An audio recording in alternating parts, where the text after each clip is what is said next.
మన హైదరాబాద్ నగరానికి జిహెచ్ఎంసి ఎన్నికలు ఇలా మెరుపులాగా దూసుకొచ్చేసాయి.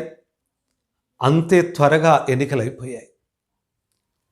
ఎన్నికల నోటిఫికేషన్ వచ్చింది. తెల్లారి నుండే నామినేషన్ల ప్రక్రియ, 3 రోజుల్లోనే నామినేషన్ ప్రక్రియ ముగించడం, ఆ తర్వాత ఒక 3 రోజులు 4 రోజులు వాటి పరిశీలన, విత్డ్రాకి అవకాశం, ఆ తర్వాత 10 రోజుల వ్యవధిలోనే నామినేషన్లు 20వ తారీఖు వరకు లాస్ట్, అక్కడి నుండి 30వ తారీఖు వరకు ప్రచారం.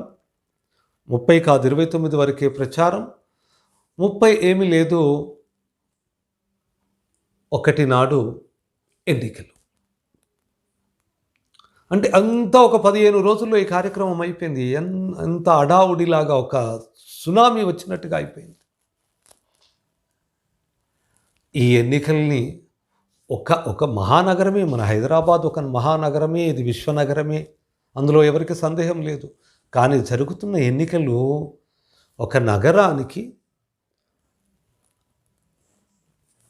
ఎన్నికలు కేవలం ఒక నగరానికి సంబంధించినటువంటి మున్సిపల్ కార్పొరేషన్కు సంబంధించినటువంటి ఎన్నికలు. కార్పొరేటర్లు, మేయరు ఎన్నుకోబడతారు. ఈ పట్టణం వరకు అభివృద్ధి కార్యక్రమాలను చూసుకుంటారు. దీనితోటి ఏమి అమాంతంగా రాజకీయ మార్పులు కానీ పెను మార్పులు కానీ జరిగే అవకాశం లేదు. ఎంత జిహెచ్ఎంసి ఈ పరిపాలక మండలి ఉన్నా రాష్ట్ర ప్రభుత్వం తీసుకునేటటువంటి నిర్ణయాల మీద ఆధారపడే ఈ రాష్ట్ర ప్రగతి అయినా, ఈ రాష్ట్రానికి క్యాపిటల్ సిటీ అయినటువంటి ఈ హైదరాబాదు యొక్క ప్రగతి అయినా ఆధారపడి ఉంటుంది. అయితే కేంద్ర ప్రభుత్వ పథకాలు లేకపోతే ఈ రాష్ట్ర ప్రభుత్వ పథకాలు ఈ నగరం యొక్క అభివృద్ధిని నిర్దేశిస్తూ ఉంటాయి. కానీ ఈ జిహెచ్ఎంసి ఎన్నికలకు పార్టీలు చేసినటువంటి హడావుడి అంతా ఇంత కాదు. సామాన్య ఓటరు ఇలా రోజు నోరెళ్ళ పెట్టి చూశాడు, ఏం జరుగుతుంది అసలు, ఇంత హడావుడి ఏంటి? ఇవేమి శాసనసభ ఎన్నికలు కావు, ప్రభుత్వాలు మారే అవకాశం లేదు, కేంద్రానికి సంబంధించి పార్లమెంట్ ఎన్నికలు కావు, అక్కడ ప్రభుత్వాలు మారేది లేదు. ఒక జిహెచ్ఎంసి ఎన్నికల కోసం పార్టీలు ఇంత యుద్ధ వాతావరణాన్ని, ఇక ఏ ఎన్నికలు వచ్చినా ఇటు నుండి అటు, అటు నుండి ఇటు గోడ దూకేటటువంటి రాజకీయ నాయకులు ఉంటూనే ఉంటారు కదా. వాళ్ళకి ఇది ఒక పెద్ద పర్వదినం అయిపోయింది, ఒక పర్వదిన కాలం అయిపోయింది. కార్తీక మాసంలో మొదటి సగ భాగం అంతా గోడ దూకుళ్ళకే సరిపోయింది తెలంగాణలో. ఇటు నుండి అటు, అటు నుండి ఇటు. అయ్యయ్యో, ఇంకా ఇప్పుడు ఎలక్షన్లు అయిపోయాయి, ఇప్పుడేం జరుగుతుందో, రేపు ఎలక్షన్ల ఫలితాలు వచ్చిన తర్వాత అప్పుడేం జరుగుతుందో, గెలిచిన వాళ్ళు ఎవరు ఎక్కడ ఉంటారో, ఎవరు ఎటుపోతారో మనకు తెలియని పరిస్థితి. మహానాయకులు, ఉద్దండ నాయకులు ఈ ప్రచారానికి వచ్చారు. ఇచ్చిన గడువే తక్కువ, అందులో 2-3 రోజులు వర్షాలు కురిశాయి. అయినా సరే వదలకుండా హైదరాబాదు నగరాన్ని మహానాయకులు వచ్చేసేసి ప్రచారం చేసి వెళ్ళారు. ఇదంతా ఒక సామాన్య ఓటరు ఏం జరుగుతుందా అని ఆలోచించేలోగా డిసెంబర్ 1 వచ్చేసింది, ఎన్నికలు వచ్చేసాయి. అసలు ఇది మరి ప్రభుత్వానికి సంబంధం ఉంటుందా లేదా? ఇంత హడావుడిగా ఫిబ్రవరి వరకు టైం ఉన్నా ఇంత ఎర్లీగా ఈ ఎలక్షన్స్ని ఎందుకు తీసుకురావాల్సి వచ్చింది? లేదా ఎలక్షన్ కమిషన్ ఇంత షార్ట్ పీరియడ్ని ఎందుకు కేటాయించింది? ఈ బ్యాలెట్ పేపర్ వ్యవస్థ ఏంటో, ఈ బ్యాలెట్ పేపర్ జరిగేది ఒక మహానగరానికి సంబంధించినటువంటి పురపాలక ఎన్నికలు. దీనికి బ్యాలెట్ పేపర్ పద్ధతిలో ఎన్నికలను తీసుకొచ్చారు. 150 కార్పొరేటర్లను ఎన్నుకోవడానికి జరిగే ఈ ప్రక్రియలో ఒక డివిజన్కు సంబంధించి మన ఓల్డ్ మలక్పేటలో కమ్యూనిస్టులకు సంబంధించినటువంటి గుర్తు కూడా మారిపోయింది. దాని కారణంగా ఎలక్షన్ కూడా వాయిదా పడింది. తిరిగి రీపోలింగ్ 2 రోజుల తర్వాత కండక్ట్ చేయబోతూ ఉన్నారు. ఎన్ని ఇబ్బందులు చూస్తూ ఉంటే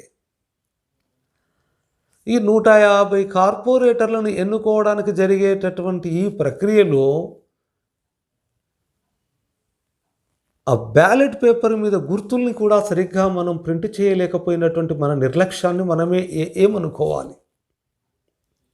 ఇదంతా ఒక ఎత్తైతే ఎన్నడూ లేనంతగా అసలు ప్రజాస్వామ్యమే విస్తుపోయేటట్లుగా ఇంత మహానగరము మేధావులతో నిండి ఉన్నటువంటిది, మహామహులతో నిండి ఉన్నటువంటిది, సెలబ్రిటీలతో నిండి ఉన్నటువంటిది, ఏ విధంగా చూసినా భారతదేశంలోనే కాదు ప్రపంచంలోనే మహాపేరెన్నికగన్నటువంటి నగరము హైదరాబాద్. ఈ హైదరాబాదులో ఉండేటటువంటి పౌరులు కానీ ఓటు వేయడానికి మాత్రం రాలేదు.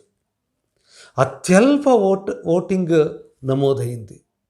ఇంత తక్కువ శాతము ఓటింగ్తో ఎలా అక్కడ ఎన్నుకోబడినటువంటి వాళ్ళు ఎంతమంది ప్రజాభిష్టం ప్రకారం ఎన్నుకోబడ్డట్టు వాళ్ళు? ఇంత తక్కువ ఓటింగా? ఈ ఓటింగ్ సరళిని కూడా పరిశీలిస్తే శివారు ప్రాంతాలలో ఉన్నటువంటి చోట్లనే కొంత మెరుగ్గా ఓటింగ్ జరిగింది. వృద్ధులు, వికలాంగులు ఇలాంటి వాళ్ళే శ్రమ కోర్చి మరీ వచ్చేసి ఓటు హక్కును వినియోగించుకున్నారు. కానీ విద్యావంతులు, యువకులు వీళ్ళెవరూ కూడా ఎలక్షన్స్లో ఓటింగ్లో పాల్గొనలేదు, ఓటింగ్ చేయడానికి రాలేదు. ఇంత నిర్లక్ష్యం అయితే ఈ ప్రజాస్వామ్యాన్ని ఎలా కాపాడుకుంటాం? మన ప్రభుత్వాలని మనం కదా ఎన్నుకోవాల్సింది, మనకు నచ్చిన వాళ్ళని మనం కదా ఎన్నుకోవాల్సింది. మనకు నచ్చని అభ్యర్థులు అక్కడ ఉంటే నోటా అనేటటువంటిది కూడా ఉంది కదా, దాని ద్వారా కూడా మన నిరసనని తెలియచేయాలి కదా, అప్పుడే కదా ఈ ప్రజాస్వామ్యం నిలిచేది. మరి ఇంత నిర్లక్ష్యం అయితే ఎట్లా? ఈ నిర్లక్ష్యం ఒకటి పౌరులది, రెండోది ఎలక్షన్ కమిషన్ కూడా ఆలోచించి ఉండాల్సింది. సాఫ్ట్వేర్ ఎంప్లాయీస్ చాలామంది ఇప్పటికే వర్క్ ఫ్రమ్ హోమ్ ఇంటి దగ్గర ఉండే చేస్తున్నారు, ఊళ్ళ నుండి చేస్తున్నారు. ఇంకా వాళ్ళు పట్టణాలకి రాలేదు. ఇక్కడ వాళ్ళకు ఓటు హక్కు ఉంటుంది. ఇక్కడే ఉంటున్నటువంటి వాళ్ళకు కూడా ఎలక్షన్ రోజు అంటే డిసెంబర్ 1వ తారీఖు నాడు ప్రభుత్వం సెలవుని ప్రకటించినా కొన్ని ప్రైవేటు కంపెనీలు సెలవులను ఇవ్వలేదు. దీని మీద దృష్టి పెట్టలేదు ఎలక్షన్ కమిషన్. ఇక యువకులని ఓటర్లందరినీ కూడా ఓట్లు వేయడానికి అవగాహన కల్పించలేదు. ఓటు ప్రాధాన్యత ఏంటో తెలియజేయలేదు. పార్టీలు కూడా విస్తృతమైన ప్రచారాలు చేస్తాయి, రోడ్ షోలు చేస్తాయి. రోడ్ షోలకు వచ్చేటటువంటి జనాలకు చేతులు ఊపారు, వాళ్ళని వీళ్ళు దుమ్మెత్తి పోసుకున్నారు తప్పితే అసలు ఈ ఓటరు వచ్చి ఓటేస్తే కదా అని ఎవ్వరూ ఆలోచన చేయలేదు. ఓటర్లకు కావలసినటువంటి అవగాహనని, ఓటు ప్రాధాన్యతని పార్టీలు కానీ, అభ్యర్థులు కానీ, ప్రభుత్వాలు కానీ, మేధావులు కానీ, అలాగే ఎలక్షన్ కమిషన్ కానీ పట్టించుకోలేదు. శనివారం holiday, Sunday holiday, Monday Karthika Pournami, Guru Nanak Jayanti, government holiday. 3 రోజులు వరుసగా సెలవులు వచ్చేసాయి. 4వ రోజు ఎలక్షన్స్ పెట్టడం వల్ల ప్రభుత్వం హైదరాబాదులో హాలిడేని డిక్లేర్ చేసింది. సో 4 రోజులు అవకాశం వచ్చేస్తే ఇంకేముంది, ఊరి బాటనో ఇంకొక దగ్గరికో మొత్తానికి సిటీలో లేకుండా, ఇంటి పట్టున లేకుండా చక్కగా చెక్కేసేటటువంటి అలవాటు ఇక్కడున్నటువంటి యూత్కు ఉందన్న విషయము అందరికీ తెలుసు. మరి ఈ విషయాలను దృష్టిలో పెట్టుకొని ఎలక్షన్ డేట్ని పెట్టితే బాగుండేదేమో. ఇలా హడావుడిగా క్యాలెండర్ని ఫిక్స్ చేసిన ఫలితంగా అత్యల్ప ఓటింగ్ నమోదైంది.